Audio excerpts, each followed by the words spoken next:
ஒவ்வொருத்தரோட வாழ்க்கையிலையுமே இந்த ஒரு விஷயத்தை கடந்து தான் வந்திருப்போம்.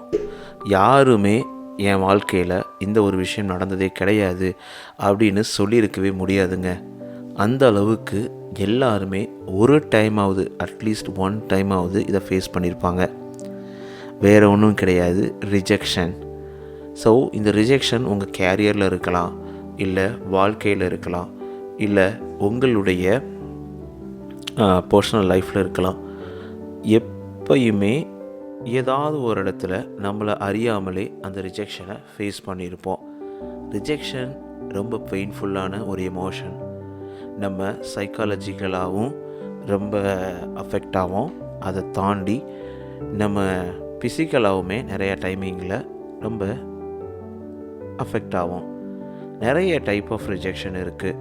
ஸோ உங்கள் வாழ்க்கையில் நம்ம வாழும் பொழுது கேரியர் ரிஜெக்ஷனாக இருக்கலாம், ரிஜெக்ஷன் ஃப்ரம் ஃப்ரெண்ட்ஷிப்பாக இருக்கலாம், ரிலேஷன்ஷிப்பாக இருக்கலாம், இல்லை நீங்களே உங்களை ரிஜெக்ட் பண்ணுறதா இருக்கலாம். அப்போது இந்த ரிஜெக்ஷன் நடக்கும் போதெல்லாம் நம்ம உடஞ்சி போயிடுவோம், நொறுங்கி போயிடுவோம். ரொம்பவே கஷ்டமாக இருக்கும். நமக்கு இந்த உலகமே விடியாத மாதிரி ஒரு எண்ணங்கள் வரும். அப்போ என்ன பண்ணுறதுன்னே திசை எறியாமல் சுற்றிக்கிட்டு இருக்க நமக்கு இந்த எபிசோட் உங்களுக்கு வழிகாட்டும். How to deal with rejection, 10 ways to move on. அது என்ன டைப் ஆஃப் ரிஜெக்ஷனாகவும் இருக்கலாம். உங்களுக்கு கண்டிப்பாக இந்த எபிசோட் யூஸ்ஃபுல்லாக இருக்கும். தொடர்ந்து இணைந்திருங்கள். நீங்கள் சிரிக்கின்ற போதிலும் அழுகின்ற போதிலும் வழித்துணை போலவே என் குரலுடன் தோன்றுவேன். நீங்க கேட்டுக்கிட்டு இருக்கீங்க RJ Mano, Tamil self help improvement motivational podcast. இது உங்களோட நம்பிக்கை. உங்களால் நான், உங்களால் மட்டுமே நான். அனைவருக்கும் அன்பான வணக்கங்கள். நண்பா நண்பி எப்படி இருக்கீங்க? உங்களுடைய வாழ்க்கையில் அனைத்தும் ரொம்ப சிறப்பாகவும் சந்தோஷமாகவும் போயிட்டுருக்கு அப்படின்ற ஒரு நம்பிக்கை எனக்குள்ளே எப்போவுமே இருக்கும். நான் எப்பயுமே சொல்கிற மாதிரி. ஸோ நீங்கள் சந்தோஷமாக இருக்கணும். அதுக்காக தான் இந்த எபிசோட்ஸ், பாட்காஸ்ட் எல்லாமே. ஸோ உங்களுடைய சப்போர்ட் தொடர்ந்து நீங்கள் கொடுத்துக்கிட்டு இருக்கிறதுக்கு ரொம்பவே நன்றி. நீங்கள் முதல் முறையாக வர்றீங்க, இந்த எபிசோட் லிசன் பண்ணுறீங்க அப்படின்னா welcome to RJ Mano, Tamil self help improvement podcast family. நம்ம ஃபேமிலியில் 10,000க்கு மேற்பட்ட நண்பா நண்பிகள் இருக்காங்க. நீங்கள் இன்றைக்கி இணைகிறீங்க, ரொம்பவே சந்தோஷம். உங்களுக்கு நான் ப்ராமிஸாக சொல்லுவேன், கிட்டத்தட்ட 245க்கு மேற்பட்ட எபிசோட்ஸ் உங்களுக்கு காத்துக்கிட்டு இருக்குது. நீங்கள் விடாமல் கேட்கலாம். எல்லா சினாரியோஸ்லையும் உங்களுக்கு கிடைக்கும். இல்லை நமக்கு திருப்பி வந்து கேட்டுக்கிட்டு இருக்க நம்ம நண்பா நண்பியாக இருக்கீங்க அப்படின்னா ரொம்பவே சந்தோஷம். உங்களை மீட் பண்ணுறதில்ல திருப்பியும். நீங்கள் தானே நான், என்ன உங்கள் சப்போர்ட் இல்லாமல் இந்த அளவுக்கு வந்திருக்க முடியாது இல்லைனே. உங்கள் சப்போர்ட்டை மறக்காமல் நீங்கள் எந்த பாட்காஸ்ட் பிளாட்ஃபார்மில் லிசன் பண்ணாலும் சப்ஸ்கிரைப், ஃபாலோ பண்ணிவிடுங்க நண்பா நண்பி. ரொம்பவே யூஸ்ஃபுல்லாக இருக்கும். மறக்காதீங்க, சப்ஸ்கிரைப் பண்ணுங்கள், ஃபாலோ பண்ணுங்கள். நீங்கள் ஸ்பாட்டிஃபைலையும் ஆப்பிள் பாட்காஸ்ட்லேயும் லிசன் பண்ணுறீங்கன்னா ப்ளீஸ் லிசன். ஆப்பிள்லேயும் ஸ்பாட்டிஃபை லிசன் பண்ணுறீங்கன்னா எனக்கு ஒரு ஃபேவர் பண்ணுங்கள். உங்களோட 5 ரேட்டிங்ஸை தொடர்ந்து கொடுத்துக்கிட்டே இருங்க. எதுக்கு உனக்கு 5 ரேட்டிங்ஸ் அப்படின்னு கேட்குறீங்கன்னா, உண்மையிலே இந்த பாட்காஸ்ட் எபிசோட்ஸ் எல்லாமே உங்களுக்கு ஒர்த்தாக இருக்கும் அப்படின்ற ஒரு முழு முயற்சியில் அதை பண்ணிக்கிட்டு இருக்கேன். இதில் எந்த ஒரு மானிட்டரி பெனிஃபிட்டும், மணியும் இன்வால்மெண்ட் கிடையாதுங்க. அப்புறம் எதுக்குப்பா அதை பண்ணுற, நீ என்ன அவ்வளோ பெரிய புத்தனா, ஞானியா அப்படின்னு கேட்கலாம். ஆனால் என்னுடைய கனவு, நான் ரொம்ப கஷ்டப்பட்டப்ப என்னுடைய வாழ்க்கை ரொம்ப ஸ்ட்ரகிள் ஆகி இந்த ஒரு நிலைமைக்கு வர்றதுக்கு எனக்கு ரொம்ப இருந்தது மோட்டிவேஷன். அந்த மோட்டிவேஷன் எனக்கு கிடைக்கப்பெற்றதுக்கு என்னை சுற்றி இருக்க நல்ல நண்பர்கள், நல்ல வெல்விஷர்ஸ் நிறைய பேர் ஹெல்ப் பண்ணியிருக்காங்க. அதே மாதிரி எனக்கு தெரிஞ்சவங்க மட்டும் கிடையாது, தெரியாத இந்த உலகத்தில் இருக்கக்கூடிய நிறைய நண்பா நண்பிகளுக்கு என்னுடைய படிப்பியல், எக்ஸ்பீரியன்சஸ், இல்லைனா ரிசர்ச் பண்ணி எல்லாத்தையும் எடுத்து கொண்டு வந்து உங்களுக்கு கொடுக்கணுன்ற ஒரு ஆசை எல்லாமே தான் இந்த பாட்காஸ்ட்டோட வெளிப்பாடு. அதுக்கு நீங்கள் கொடுக்குற சப்போர்ட்டும் என்னை உந்தி தள்ளும். நீங்கள் எப்படி இந்த பாட்காஸ்ட்டில் நிறையா நல்ல விஷயங்களை கேட்குறீங்களோ அதே மாதிரி நீங்களும் இந்த எஃபர்ட்டில் இணைஞ்சிக்கலாம்ல. நீங்கள் கொடுக்குற இந்த 5 ரேட்டிங்ஸ்னால் நிறையா பேரை இதை ரீச் அடைய செய்யும். அப்படி ரீச் அடையும் போது நிறைய நண்பா நண்பிகள் நம்மளோட இணைவாங்க. நம்ம பெரிய ஃபேமிலியாக மாறுவோம். என்ன சொல்கிறீங்க? ஓகே, மறந்துடாதீங்க. நீங்கள் ஸ்பாட்டிஃபைலையும் ஆப்பிள் பாட்காஸ்ட்லாம் 5 ரேட்டிங்ஸ் கொடுத்துக்கிட்டே இருங்க. அது மட்டும் இல்லாமல் ஸ்பாட்டிஃபைல கமெண்ட்ஸ் இன்ட்ரடியூஸ் பண்ணியிருக்காங்க. கமெண்ட்ஸ் பண்ணுங்கள். நான் உங்களுக்கு வாரம் ஒரு இன்ட்ரடியூஸ் பண்ணுறேன். அதில் நீங்கள் ஓட் பண்ணுங்கள். நம்மளுடைய வாட்ஸ்அப் சேனல் லிங்க் இந்த பாட்காஸ்ட்டோட டிஸ்கிரிப்ஷனில் இருக்குது. ப்ளீஸ் ஜாயின் பண்ணுங்கள். கடைசியாக ஒன்று சொல்லிவிட்டு நம்ம உள்ளே போயிடலாம். ஸோ உங்களுடைய மெசேஜ், உங்களுடைய ஃபீட்பேக் என்னோட பேசணும் அப்படின்னு நினச்சிங்கன்னா RJ_Mano_ இந்த இன்ஸ்டாகிராம் பேஜில் என் கூட நீங்கள் கனெக்ட் பண்ணலாம். ஸோ இன்னொரு எக்ஸைட்டிங்கான ஒரு நியூஸ், நம்மளுடைய முதல் முறையாக இந்திய உலக பாட்காஸ்ட் வரலாற்றில் முதல் முறையாக அப்படின்ற சொல்லிக்கலாம் அப்படி ஆசைப்படுறேன். பட் ஆனால் நம்ம முதல் முறையாக நண்பா நண்பிகளோட ஸ்ட்ரைட்டாக விர்ச்சுவலாக என் கூட பேச போகிறாங்க அடுத்த வாரம். அதற்கான லிங்க்கை வாட்ஸ்அப் டிஸ்கிரிப்ஷனில் கொடுத்துக்கிட்டே இருக்கேன். நீங்கள் in case if you like to be part of that அந்த கால் என் கூட நேரடியாக பேசணும் அப்படின்னா ப்ளீஸ் வாட்ஸ்அப் டிஸ்கிரிப்ஷன் வாட்ஸ்அப் சேனலில் ஜாயின் பண்ணுங்கள். உங்களுக்கு அந்த மாதிரி ஒரு லிங்க் இருக்கும். நம்ம நெக்ஸ்ட் வீக் மீட் பண்ண போகிறோம். முக்கியமாக யார் அந்தந்த நண்பா நண்பிகளை நான் மீட் பண்ண போகிறேன் அப்படின்னு ரொம்ப ஆர்வமாக இருக்கேன். அதில் நீங்கள் இருக்கீங்கன்னா ரொம்பவே சந்தோஷமாக இருக்குது. நேரடியாக பேச போகிறோம். All right. So the lengthiest the greatest அப்படின்னா ஏன்னா அவங்க கூட பேசுகிறதுனாவே அவ்வளோ சந்தோஷமாக இருக்குங்க. ஏன்னா நான் எப்படி உங்களுக்கு பாசிட்டிவ் எனர்ஜி கொடுக்குறனோ, நீங்கள் கேட்கும் போது உங்களுடைய ஃபீட்பேக் கொடுக்கும்போது ஒவ்வொரு டைம் நீங்கள் என்னை உந்தி தள்ளுறீங்க. இதெல்லாம் கிவ் அண்ட் டேக் பாலிசி தானே. ஆல்ரைட், இன்றைக்கி டாபிக் நம்ம என்ன பார்த்தோம்னா ரிஜெக்ஷன். ரொம்பவே கஷ்டமாக இருக்கும்ல. எத்தனை பேர் நான் ரிஜெக்ஷனே எதுலேயுமே நான் சந்தித்தது கிடையாது. என்னுடைய ஸ்டடீஸில், என்னுடைய கேரியரில், என்னுடைய பர்சனல் லைஃப்பில், என்னுடைய வாழ்க்கையில் நான் இது வரைக்கும் அந்த மாதிரி ஒரு பிரச்சனை எனக்கு வந்ததே கிடையாது அப்படின்றவங்க கை தூக்குங்க பார்க்கலாம். கண்டிப்பாக யாராவது இருக்கீங்க அப்படின்னா நீங்கள் உங்களை பற்றி தெரிஞ்சுக்கணும்னு ஆசைப்பட்றேன். RJ_Mano_ இந்த இன்ஸ்டாகிராம் பேஜில் எழுதி அனுப்புங்க. அப்படி இருக்க வாய்ப்பே கிடையாதுங்க. அந்த அளவுக்கு இந்த ரிஜெக்ஷன் நிறைய இடங்கள் நடக்கும். சில நேரங்களில் உண்மையிலே நம்ம திறமைகள் இல்லை நம்ம முயற்சிகள் தோல்வி அடையலாம். சில நேரங்களில் நமக்கு பிடிக்காதவங்க இல்லை பிடிச்சவங்களே நமக்கு பின்னாடி போயிட்டு, இல்லை நிறைய நேரங்களில் பாலிட்டிக்ஸ்னால், இல்லை நம்ம வந்த இடம், இருந்த இடம், இந்த மாதிரி நிறம், குணம், மதம், இந்த மாதிரி நிறைய காரணங்களால் வச்சு நம்மளை ரிஜெக்ட் பண்ணுவாங்க. அதெல்லாம் ரொம்ப வலியாகவும் வேதனையாகவும் இருக்கும்ல. ஒரு சில நேரங்களில் நம்ம அதை தட்டி கேட்போம், அதை முன்னோக்கி போவோம். ஆனால் ஒரு விஷயத்தை வச்சு நம்மளை ரிஜெக்ட் பண்ணுறாங்க அப்படின்னா அந்த இடத்துலேருந்து நம்ம வெளிவந்து திருப்பி பயங்கர ஃபோர்ஸ்ஃபுல்லாக ஒரு ஆப்பர்ச்சுனிட்டியை எடுத்து, நீ என்னை ரிஜெக்ட் பண்ணுறது வேஸ்ட்டு, ஆனால் என்னுடைய திறமை என்ன அப்படின்றத உலகத்துக்கு காமிக்கணும் அப்படின்ற ஒரு முக்கியமான ஒரு நல்ல ஒரு பாசிட்டிவான எனர்ஜியோடு தான் நம்ம மூவ் ஆகணும். ஆனால் இதெல்லாம் சொல்கிறதுக்கு, பேசுகிறதுக்கு ஈஸியாக தான் இருக்கும். நீ என்னப்பா சொல்லிட்டு போயிட்டே இருப்ப, ஆனால் உண்மையிலே நடக்கிறது என்ன?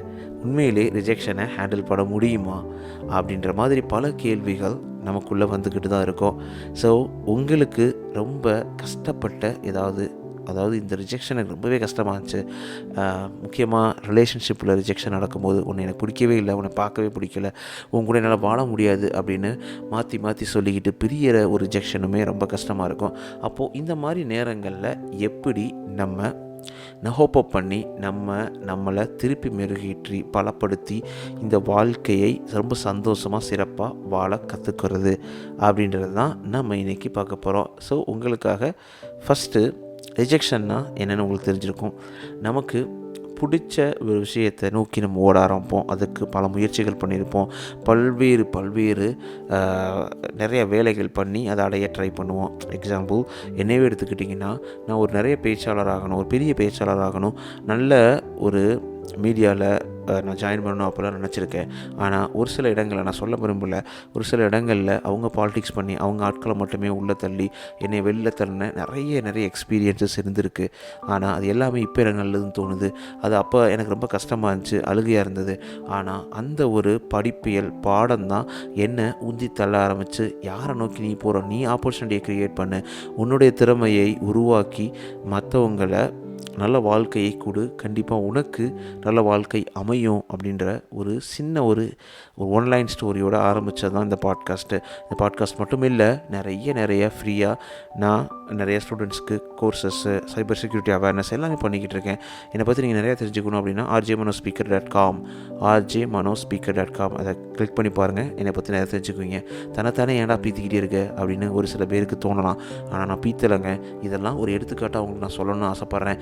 ஏன்னா உங்களை இந்த மாதிரி உலகம் நீங்கள் இந்த மாதிரி பேசும்போதெல்லாம் சொல்லுவாங்க, இவன் என்ன பெரிய தலக்கணமாக இருக்கான், இவன் என்ன பெரிய இவனா அப்படின்னு பேசுவாங்க. நீங்கள் பெரிய இவன் தான், நீங்கள் பெரிய இவ தான் அப்படின்ற ஒரு கர்வம் இருக்கணும்.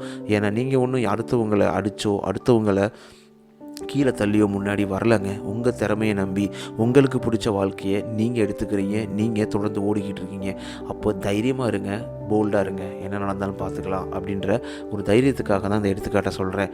ஆல்ரைட், இதுக்கெல்லாம் இதுக்கு எக்ஸ்ப்ளனேஷன் அப்படின்னு உங்களுக்கு தோணுது. ஓகே, ஸோ அப்போ இந்த ரிஜெக்ஷன்னால் ரொம்ப ஹர்ட் ஆகும், ரொம்ப கஷ்டமாக இருக்கும். சில நேரங்களில் நம்மளுக்கு லோன்லினஸாக இருக்கும். சில நேரங்களில் அசிங்கமாக கூட இருக்கும், நம்மளை இப்படி பண்ணிட்டாங்களே அப்படின்ற மாதிரி. நிறைய டைப்ஸ் ஆஃப் ரிஜெக்ஷன்ஸ் இருக்குது. அது ஃபஸ்ட்டு பார்த்திங்கன்னா ப்ரொஃபஷனல் ரிஜெக்ஷன். ஸோ இந்த ப்ரொஃபஷனல் ரிஜெக்ஷன் ரொம்பவே நம்மளுக்கு அடிவாங்க. ஏன்னா அதுதான் நம்மளுக்கு சோறு போடும். அப்போ நம்ம இப்போ பேஷனை ப்ரொஃபஷனாக மாற்றுறோமோ இல்லை ப்ரொஃபஷனுக்காக வாழ போடுறோமோ, அப்போ அந்த கேரியருக்கு போகும்போது ஏதோ ஒரு இல்லாத காரணத்துக்காக நம்மளை ரிஜெக்ட் பண்ணுவாங்க. உண்மையிலே திறமை இருந்தாலும் நம்மளை ரிஜெக்ட் பண்ணதுக்கான வாய்ப்புகள் இருக்குது. இப்போ அந்த மாதிரி டைமிங்கில் இல்லை உண்மையிலேயே அவங்க ரிஜெக்ட் பண்ணுறாங்க அப்படின்னா ரெண்டு ஃபீலிங்ஸுமே ஒன்று தானே. ஸோ சில நேரங்களில் நமக்கு திறமை இருந்தும் ரிஜெக்ட் பண்ணும்போது நம்மளுக்கு வரக்கூடிய கோபம் அதிகமாக இருக்கும். அதே இது நமக்கு சில நேரங்களில் ஏதோ கரெக்டாக முயற்சி எடுக்கலை, பயிற்சி எடுக்கலை, அப்போ போயிட்டு நம்ம சரியாக அந்த இன்டர்வியூ பண்ணல, அப்போ ரிஜெக்ட் பண்ணுறாங்கன்னா அப்பயும் கஷ்டமாக இருக்கும். ஆனால் அதை ஹோப்பப் பண்ணி இப்படி வெளில வர்றது அப்படின்றதான் மீனிங்கு. ஸோ அதே மாதிரி rejection in dating and relationship, இது இன்னொரு டைப் ஆஃப் ரிஜெக்ஷன். இது ரொம்ப ஹார்டாக இருக்கும். அதுக்கப்புறம் சோசியல் ரிஜெக்ஷன். சில நேரங்களில் யாரை பார்த்தாலும் பிடிக்காது, மற்றவங்க நம்மளை பார்த்து ஒதுங்கி போவாங்க, நம்மளை வெறுக்க ஆரம்பிப்பாங்க. சில நேரத்தில் நம்ம நல்லபடியாக இருந்தால் கூட மற்றவங்களுக்கு எதுவுமே பிடிக்காது, அப்போ நம்ம விலகி போக ஆரம்பிப்போம். இந்த மாதிரி சோசியல் ரிஜெக்ஷன் நடக்க ஆரம்பிக்கும். செல்ஃப் ரிஜெக்ஷன் இது மட்டும் நடக்கக்கூடாதுங்க. ஸோ இது ஏன் உங்களுக்கு சொல்கிறேன்னா தெரிஞ்சுக்கணும்னு ஆசைப்பட்றேன். நீங்கள் தெரிஞ்சுக்கணும்னு ஆசைப்பட்றேன். ஸோ நீங்கள் மற்றவங்க உங்களை பிடிக்கலன்னு சொல்கிறத விட நீங்கள் உங்களை பிடிக்கலன்னு சொல்கிறது ரொம்ப ரொம்ப பயங்கர எஃபெக்டாக இருக்கும், ரொம்ப கஷ்டப்படுத்திடும் உங்களை. அந்த மாதிரி மட்டும் எப்பயுமே பண்ணாதீங்க. ஸோ நீங்கள் உங்களை உயர்வாக எண்ணணும். உயர்வான எண்ணங்கள் உங்கள் மனசில் நீங்கள் பதிக்கும்போது தான் நீங்கள் உங்களை அந்த மாதிரி ப்ரொஜெக்ட் பண்ண ஆரம்பிப்பீங்க. இல்லைன்னா எல்லா பேரும் உங்களை ஈஸியாக முழுங்கிட்டு போயிடுவாங்க. அப்படி இருக்காதீங்க. ஓகே, இப்போ மேட்ருக்கு வருவோம். How to deal with rejection. அப்போ அந்த டிப்ஸ் என்ன அப்படின்னு பார்த்தோன்னா, the number 1, be honest and accept that rejection happen. சில நேரங்கள் நம்ம ஒத்துக்கவே மாட்டோம். இது எப்படி நடந்துச்சு, என்ன எதுக்கு ரிஜெக்ட் பண்ணாங்க, ஏன் பண்ணாங்கன்னு சொல்லிட்டு மைண்டுக்குள்ளே அப்படியே பயங்கர லூப் அடித்து ஏது நடந்துச்சு அப்படின்னு உங்களை நீங்களே ப்ளேம் பண்ணிக்க ஆரம்பிப்பீங்க. உங்களை ஏற்றுக்கவே மாட்டீங்க. ஆனால் அந்த மாதிரி பண்ணாதீங்க. அது நடந்துருச்சு, okay fine, so now the time to move on அப்படின்றத மனசில் வச்சுட்டு ஃபஸ்ட் எடுத்தவொடனே உங்களுடைய அந்த ரிஜெக்ஷனை ஆக்செப்ட் பண்ணுங்கள். அதுக்கப்புறம் அந்த ஆக்செப்ட் பண்ணால் மட்டும்தான் அது ஏன் நடந்துச்சு, எதுக்கு நடந்துச்சு, இதுக்கப்புறம் நம்ம எப்படி நம்மளை இம்ப்ரூவ் பண்ணிக்கிறது அப்படின்ற மாதிரி எல்லாமே நம்ம கரெக்டான பாதையில் உருவாக்கணும். ஆக்செப்டே பண்ணாமல் அந்த இடத்துலையே ரொம்ப அடம் பிடிச்சி நின்றுக்கிட்டு இருந்தோம் வச்சுங்களேன், நம்ம மைண்டு வேலை செய்யாது. நம்மளை மீண்டும் நம்மளே நமக்குள்ளே ப்ளேம் பண்ணிக்கிட்டு நம்ம கரெக்டாகவும் ஒரு கரெக்டான பாதையில் நம்மளால் போக முடியாது அப்படின்றது மட்டும் கரெக்டாக நீங்கள் புரிஞ்சுக்கணும். ஸோ அதனால் ரிஜெக்ஷனை ஆக்செப்ட் பண்ணுங்கள். ஸோ செகண்ட் பார்த்தீங்கன்னா, டோன்ட் டேக் இட் பர்சனலி. சில நேரங்களில் நம்ம அந்த ரிஜெக்ஷனை ரொம்ப பர்சனலாக எடுத்துக்குவோம். இது எனக்கு நடந்திருக்கவே கூடாது, எனக்கு அவ்வளோதான், வாழ்க்கை முடிஞ்சிருச்சு. ஒன்று தெரிஞ்சுக்கோங்க நண்பி, எந்த ஒரு விஷயமும் நம்ம வாழ்க்கையோட எண்டு கிடையாதுங்க. உங்கள் வாழ்க்கை உங்களுக்கு கொடுக்கப்பட்டது. நீங்கள் இந்த உலகத்தில் இந்த உலகத்தை ரசித்து வாழ்ந்து பாய் சொல்லிட்டு போகிறது தான் இந்த வாழ்க்கையே. ரொம்ப சிம்பிளில் அதை விட்டுட்டு நமக்குள்ளே இருக்கக்கூடிய பொறாமை, நமக்குள்ளே இருக்கக்கூடிய போட்டி, நமக்குள்ளே இருக்கக்கூடிய வெறி, இது எல்லாமே ஒன்றுமே நம்மளுக்கு கொடுக்க போகிறது கிடையாதுங்க. நம்ம இறந்த பின்னாடி நம்ம ஃபேமிலி மெம்பர் கூட நம்ம ஃபோட்டோவை வச்சுக்கணுமா அப்படின்னு தான் யோசிப்பாங்க. அந்த மாதிரி ஒரு காலத்தில் வாழ்ந்துக்கிட்டு இருக்கோம். அப்படி இருக்கும்போது நமக்கு சாட்டிஸ்ஃபைடாகவும் நம்மளை சுற்றி இருக்கவங்களுக்கு நம்ம என்ன பண்ண முடியுமோ அதை பண்ணிவிட்டு சந்தோஷமாக போய்கிட்டே இருக்கணுங்க. இதுக்கு அடுத்தவனுக்கு எடுக்கணும், அடுத்தவன்றதுக்கு எடுக்கணும். நம்ம வாழ்க்கையை நம்ம வாழ்வோம். அதனால் ரொம்ப பர்சனலாக எடுத்துக்கிறாதீங்க. சில நேரங்கள் நம்ம பர்சனலாக எடுக்கும்போது நம்மளை அறியாமலேயே நிறைய தீய குணங்கள் நம்ம மனசுக்குள்ளே வர ஆரம்பிக்கும். ஸோ நம்ம பர்சனலாக எடுக்காமல் அந்த சுச்சுவேஷனை அண்டர்ஸ்டாண்ட் பண்ணுங்கள். The number 3, spend time processing your emotion. Spend time processing your emotions. எப்போவுமே கொஞ்சம் டைம் கொடுங்க. எல்லாத்துக்கும் உடனே ரியாக்ட் பண்ணி உடனே அதை சால்வ் பண்ணணும், உடனே அதை மாற்றி அமைக்கணும்னு நினைக்கிறது நிறையா நேரங்களில் நம்மளை அழிக்க ஆரம்பிக்கும். அதனால் எல்லாத்துக்கும் டைம் கொடுங்க. ஸோ உடனே ரிஜெக்ஷனுக்கு அப்புறம் உடனே அதை நான் மாற்றி அமைக்குவேன், இல்லை நான் அப்போயே உடனே ஒர்க் பண்ணணும், உடனே இதை நான் சரி பண்ணணும்னு சொல்லிட்டு தேவையில்லாமல் நம்ம மட்டும் இல்லாமல் நம்மளை சார்ந்தவங்களையும் நம்ம கஷ்டப்படுத்திடுவோம். அதனால் அந்த மாதிரி பண்ணாதீங்க. கொஞ்சம் டைம் கொடுங்க. Time is a great healer of any painful situation. உண்மைதாங்க, அந்த டைமுக்கு அவ்வளோ பவர் இருக்குது. நேற்றுக்கு நீங்கள் அழுத ஒரு விஷயத்தை இன்றைக்கி நினச்சி பார்க்கும்போது சிரிப்பீங்க. அந்த அளவுக்கு அதுக்கு பவர் இருக்குது. எவ்வளோ பெரிய வழியாக இருந்தாலும் அந்த நேரம் கடக்கும் பொழுது மாற ஆரம்பிக்கும். உங்களுக்கு தெரிஞ்சிருக்கும், ஹிரோஷிமா நாகசாகியில் வேர்ல்டு வார் 2 ஒரு பெரிய பாம்பு போட்டாங்க, நியூக்ளியர் பாம்பு. அங்கே புல்லு கூட முளைக்காது. இப்போது அங்கே மக்கள் அதை கடந்து ஒரு பியூட்டிஃபுல்லாக அந்த சிட்டியை மாற்றி வாழ்ந்துக்கிட்டு இருக்காங்க. அவ்வளோ பெரிய ஒரு விஷயத்துலேருந்து வெளியே வர முடியும் போது நமக்கு நடக்கிற சின்ன சின்ன ரிஜெக்ஷன் எடுத்து எதுக்குங்க பெருசாக யோசிக்கணும்? ஒர்த்தே கிடையாது. மூவ் ஆன் அப்படின்னு நினச்சிட்டு போயிட்டே இருங்க. Number 4, ask for feedback when appropriate.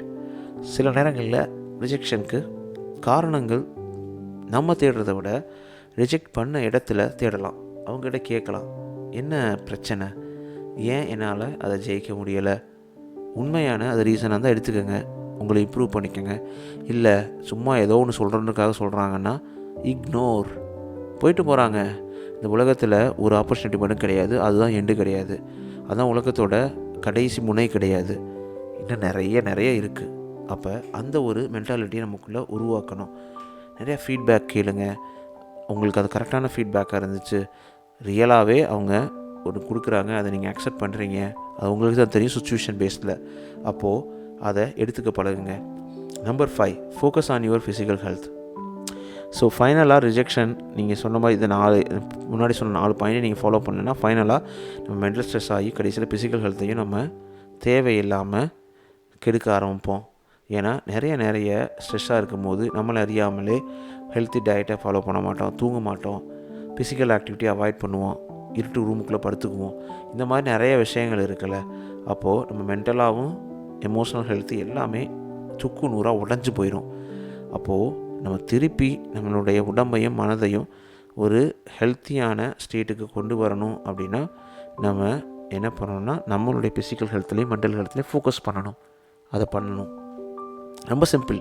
அதுக்கு நீங்கள் ஒரு எக்ஸசைஸ் பண்ணுறது, வாக்கிங் போகிறது, நல்லா சாப்பிட்றது, நல்லா தூங்குறது, எந்த சுச்சுவேஷனாக இருந்தாலும் இதை பண்ணும்போது நம்ம மைண்டு ஈஸியாக சரியாயிருங்க.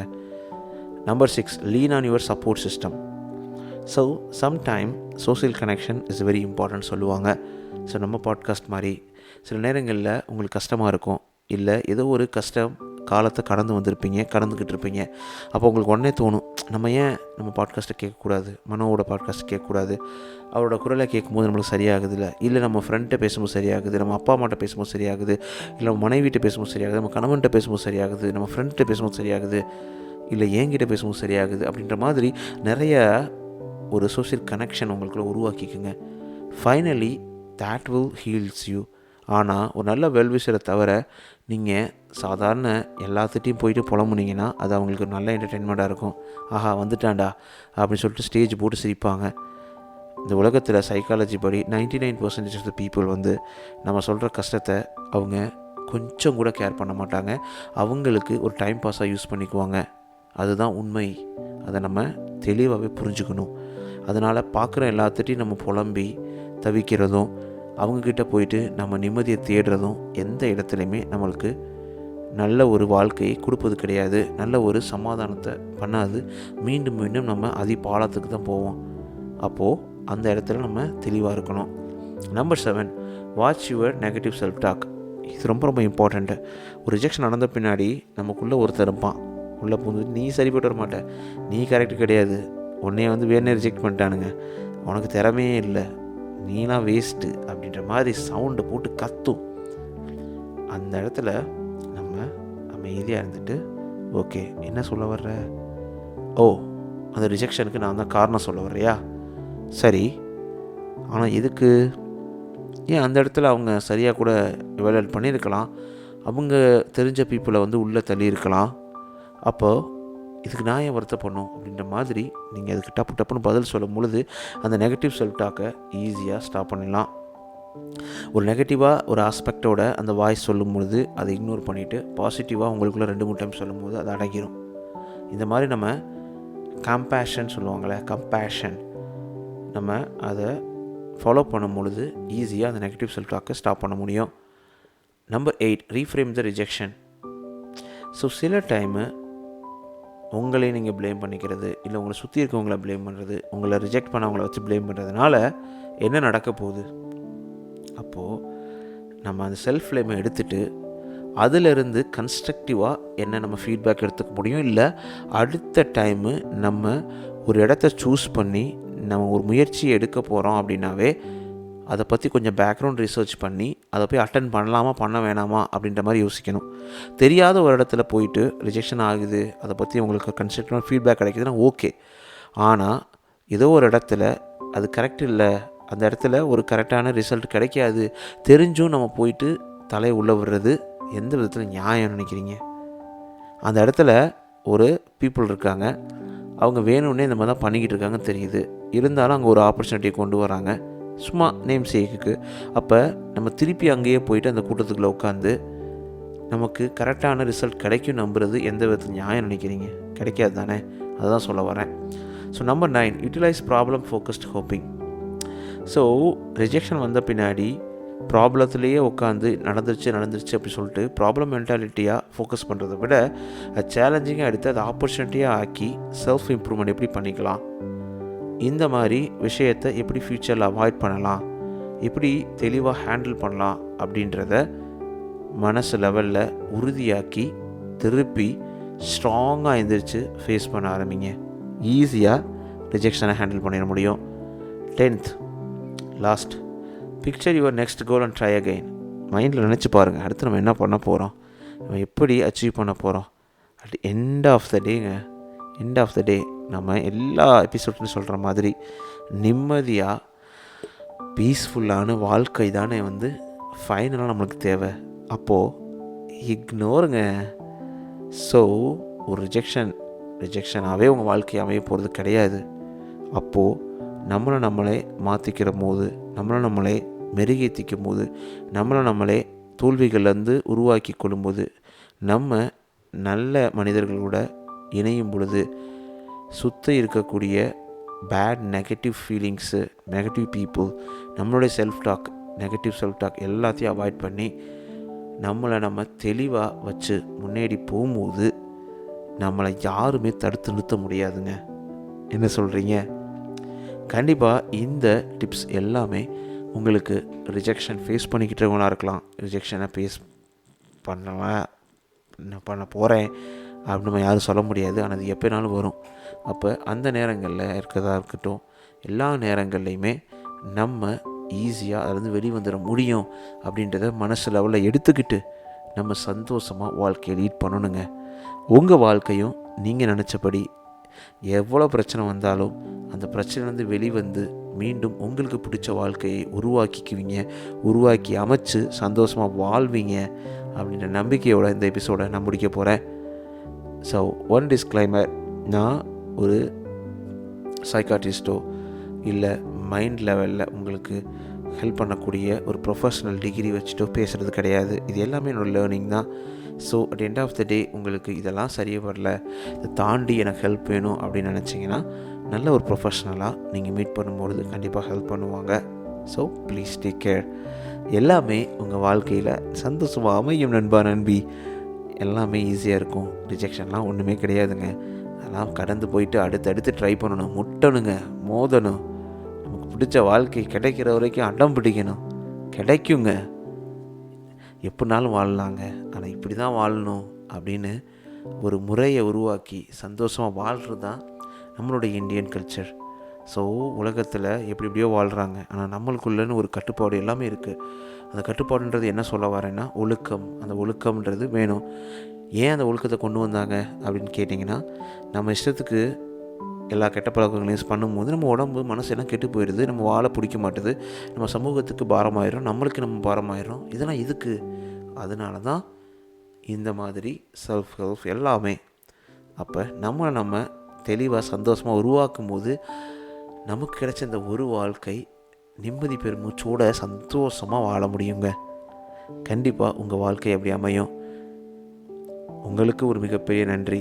ஏன்னா எத்தனை பேர் சும்மா ரீல்ஸு சும்மா பொழுதுபோக்காக உட்காந்து ஃபோனை ஸ்க்ரோல் பண்ணிட்டு உட்காந்துருக்கும் போது பாட்காஸ்ட் கேட்கணும், என் வாழ்க்கையை மாற்றி அமைக்கணும்னு முடிவெடுத்தீங்க பார்த்தீங்களா, அங்கே நிற்கிறீங்க நீங்கள். Hats off to you. All right, அடுத்த எபிசோடில் சூப்பரான ஒரு டாப்பிக்கோட உங்களை வந்து சந்திக்கிறேன். அது வரைக்கும் உங்களிடமிருந்து விடைபெறுவது ஆர்ஜே மனோ. நீங்கள் கேட்டுக்கிட்டீங்க RJ Mano Tamil self help motivational improvement podcast. இது உங்களோட நம்பிக்கை. நீங்கள் எந்த பாட்காஸ்ட் பிளாட்ஃபார்ம் லிசன் பண்ணாலும் மறக்காமல் சப்ஸ்கிரைப் ஃபாலோ பண்ணிடுங்க நண்பி. உங்களுடைய 5 ரேட்டிங்ஸை மறக்காமல் ஸ்பாட்டிஃபைலையும் ஸ்பாட்டிஃபைலையும் ஆப்பிள் பாட்காஸ்ட்லையும் கொடுத்துக்கிட்டே இருங்க. ரொம்ப யூஸ்ஃபுல்லாக இருக்கும். உங்களுடைய கமெண்ட்ஸ், உங்களுடைய ஃபீட்பேக் எல்லாத்தையும் RJMano_, இந்த இன்ஸ்டாகிராம் பேஜில் எழுதி அனுப்பலாம். வாட்ஸ்அப் சேனலோட லிங்க்கு இந்த பாட்காஸ்ட் டிஸ்கிரிப்ஷனில் இருக்குது. You can join. Next week எக்ஸைட்டிங்காக நான் நண்பிகளை மீட் பண்ண போகிறேன். So I am waiting for you. அதே மாதிரி உங்களுடைய கமெண்ட்ஸை ஸ்பாட்டிஃபை கமெண்ட்ஸில் நீங்கள் எழுதலாம். ஆல் ரைட், ஃபைனலாக வந்துட்டோம். Take care. இந்த வாரம் சூப்பராக அமையும். என்ஜாய் பண்ணுங்கள். உங்கள் வாழ்க்கை அருமையாக அமையும் நண்பி. Take care. Bye bye. நீங்கள் சிரிக்கின்ற போதிலும் அழுகின்ற போதிலும் வழித்துணை போலவே என் குரலுடன் தோன்றுவேன். நீங்க கேட்டுக்கிட்டு இருக்கீங்க RJ Mano Tamil self help improvement motivational podcast. இது உங்களோட நம்பிக்கை. உங்களால் நான், உங்களால் மட்டுமே நான்.